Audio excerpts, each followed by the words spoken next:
Richard Allen York, known as Dick York, was an American actor.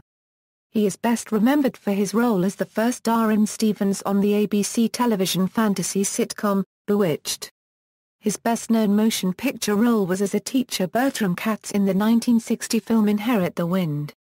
Early life: born in Fort Wayne, Indiana, York grew up in Chicago, where a Catholic nun first recognized his vocal promise. He began his career at the age of 15 as the star of the CBS radio program That Brewster Boy. He also appeared in hundreds of other radio shows and instructional films before heading to New York City, where he acted on Broadway in Tea and Sympathy and Bus Stop. He performed with stars including Paul Muni and Joanne Woodward in live television broadcasts and with Janet Leigh, Jack Lemmon and Glenn Ford in movies, including My Sister Eileen and Cowboy. It was while filming the 1959 movie They Came to Kajira with Gary Cooper and Rita Hayworth that York would receive a permanently disabling back injury. In York's own words, "Gary Cooper and I were propelling a handcar carrying several wounded men down the railroad track. I was on the bottom stroke of this sort of teeter-totter mechanism that made the handcar run. I was just lifting the handle up as the director yelled cut.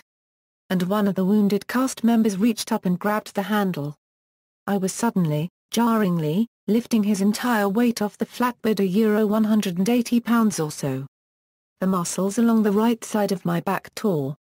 They just snapped and let loose. And that was the start of it all, the pain, the painkillers, the addiction, the lost career." In 1960, he played the role of Bertram Cates in the film version of Inherit the Wind. York went on to star with Gene Kelly and Leo G. Carroll in the ABC television comedy drama Going My Way. York was cast in the series as Tom Colwell, who operates a secular youth center. York appeared in dozens of episodes of now classic television series, including Justice, Alfred Hitchcock Presents, Rawhide, The Americans, Wagon Train, Further Knows Best, and CBS's The Twilight Zone and Route 66. Bewitched. York was cast as the first Darrin Stephens in the 1960s sitcom, Bewitched, as Samantha's mortal husband. The show was a huge success and York was nominated for an Emmy Award in 1968.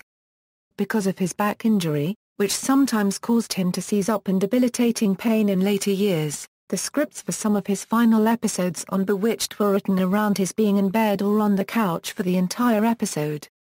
One day, during the 5th season of the sitcom, I was too sick to go on. I had a temperature of 105, full of strong antibiotics, for almost 10 days. I went to work that day but I was sick. I lay in my dressing room after being in makeup, waiting to be called on the set. They knew I was feeling pretty rotten, and they tried to give me time to rest. I kept having chills. This was the middle of the summer and I was wearing a sheepskin jacket and I was chilling. I was shaking all over. Then, while sitting on a scaffolding with Morris Evans, being lit for a special effects scene, they were setting an inky, that's a little tiny spot, light that was supposed to be just flickering over my eyes. That flickering made me feel weird. And I'm sitting on this platform up in the air. And I turned to Jibby, who was just down below, and I said, "Jibby, I think I have to get down." He started to help me down and that's the last thing I remember until I woke up on the floor. That's about all I remember of the incident. And I'd managed to bite a very large hole in the side of my tongue before they could pry my teeth apart. From York's hospital bed, he and director Bill Asher discussed York's future. "Do you want to quit?" Asher asked. "If it's all right with you, Billy," York replied. With that, York left the show to devote himself to recovery. From season 6 until the series ended in 1972, the role of Darrin Stephens was played by actor Dick Sargent. Sargent was originally offered the role of Darrin in 1964, but turned it down to do a short-lived sitcom called Broadside. Later years. Largely bedridden, York battled not only his back pain but an addiction to prescription painkillers. In his memoir, The Seesaw Girl and Me, published posthumously, he describes the struggle to break his addiction and to come to grips with the loss of his career. The book is in large part a love letter to his wife, Joan, the seesaw girl of the title, who stuck with him through the hard times. York eventually beat his addiction and tried to revive his career. He appeared on several primetime television series including Simon & Simon and Fantasy Island. York, a 3-pack-a-day smoker, spent his final years battling emphysema. While bedridden in his Rockford, Michigan, home, he founded Acting for Life, a private charity to help the homeless and others in need.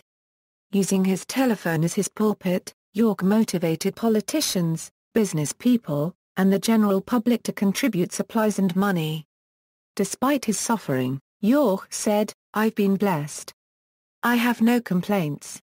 I've been surrounded by people in radio, on stage and in motion pictures and television who love me. The things that have gone wrong have been simply physical things." York died of complications from emphysema at Blodgett Hospital in East Grand Rapids, Michigan, on February 20, 1992. He was 63 years old. York is buried in Plainfield Cemetery in Rockford, Michigan. Filmography, awards and nominations. Emmy Awards, 1968, nominated, Outstanding Continued Performance by an Actor in a Leading Role in a Comedy Series Bewitched, see also, references. York, Dick. The Seesaw Girl and Me ppA 15 €16, 100-105. External links, Dick York at the Internet Movie Database, Dick York at AllMovie, Dick York at the Internet Broadway Database, Dick York at Find a Grave.